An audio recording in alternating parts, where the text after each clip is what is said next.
वज़ीर ख़जाना इसहाक डार ने companies ordinance 2016 के मौजू पर SCCP में मुनक़िदा सेमिनार से खिताब करते हुए कहा है कि मौजूदा साल में GDP के लिए मुकर्रर करदा हदफ 5% है, जो इख्तिताम तक हासिल कर लिया जाएगा। फ्यूचर हमारा ये होना चाहिए और है इंशाअल्लाह कि हमने अब पाकिस्तान की ग्रोथ को पुश करना है। अल्हम्दुलिल्लाह 3 साल से ये 4% से पहली दफ़ा ऊपर है आफ्टर लॉन्ग टाइम, और ये साल जो गुजरा है ये 4.7% which mean 8-year high growth despite that you lost 5 million bales of cotton. अगर वो ना लूज होती तो आपकी 5.2 होती, बट देन हमें चाहिए कि at least 7% growth. If you have to provide the job opportunities in this country, if you have to reduce the poverty reduction, if you have to increase the per capita income, if you have to improve the life of a common man, if you have to reduce the poverty line इस मुल्क में, तो आपको पाकिस्तान की growth को 7% या उससे ऊपर लेके जाना, एंड इट इज़ डूएबल। अल्हम्दुलिल्लाह यू आर ऑलरेडी देयर। अब 5.5 का इस दफ़ा हदफ है। मुझे वो कहते हैं मैं बड़ा सख्त हदफ रखता हूँ, लेकिन I believe in difficult targets. उन्होंने कहा कि दुनिया में 18वीं बेहतरीन मईशत की पोजीशन हासिल करने के लिए 2050 का इंतजार नहीं किया जाएगा। हम अपनी काविशों और मेहनत से ये हदफ 2025 तक हासिल करने में कामयाब हो जाएंगे। I am relying more on what I started in January 2014। ये अगस्त 13 से शुरू किया था और ये चंद महीने पहले ये इनिशियल हो चुकी है document, two-way exchange of information. I am more hopeful for the multilateral convention against anti-tax evasion of OECD, जिसके 103 मेंबर हैं। उसका मैंने जनवरी 2014 में परमिशन ली थी और हमने कई उसमें हमारे पीयर रिव्यू हुए।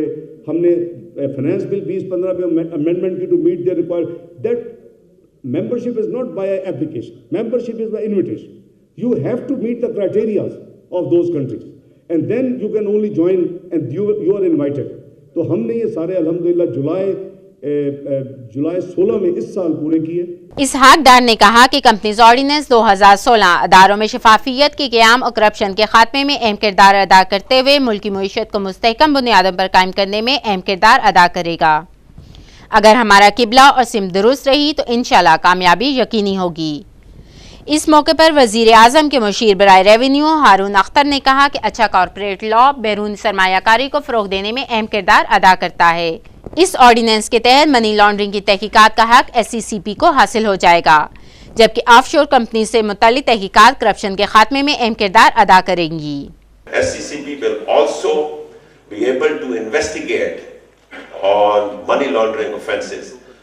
Now, I think this can be very important for businessmen, because the Anti-Money Laundering Act, which is an act basically to go after the dirty money, the money from the terrorists, the smugglers, the kidnappers and all those, have to treat businesses in a different way.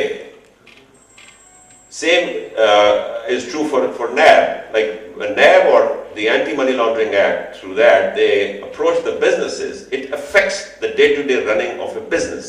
Chairman SCCP ज़फ़रुल हक हिजाजी ने इस मौके पर अदारे की कारकर्दगी को सराहते हुए इस ऑर्डिनेंस में की गई काविशों का हवाला दिया और कहा कि किसी भी ऑर्डिनेंस को बना देने के साथ उसका नाफिजुल अमल होना अहम होता है। The credit for laying the foundation of the new ordinance goes to Dr. Tariq Hassan Sahab. In 2005, he realized that the company's ordinance 1984 was not able to address the rapidly changing economic, financial and technographical environments. Dr. Tariq Hassan set up the company Law Reform Commission under the chairman of Honorable Justice retired Ajmal Mian. The commission included legal luminaries such as Mr. Qazi Jameel, Dr. Khalid Ranja, Chartered Accountants like Mr. Hamid Chaudhary and Mr. Suhail Hassan, as well as eminent businessmen. Seminar के इख्तिताम में शुरका में shields तकसीम की गईं। Cameraman Salim Akhtar के साथ फरीहा सईद, रसाई TV, Islamabad.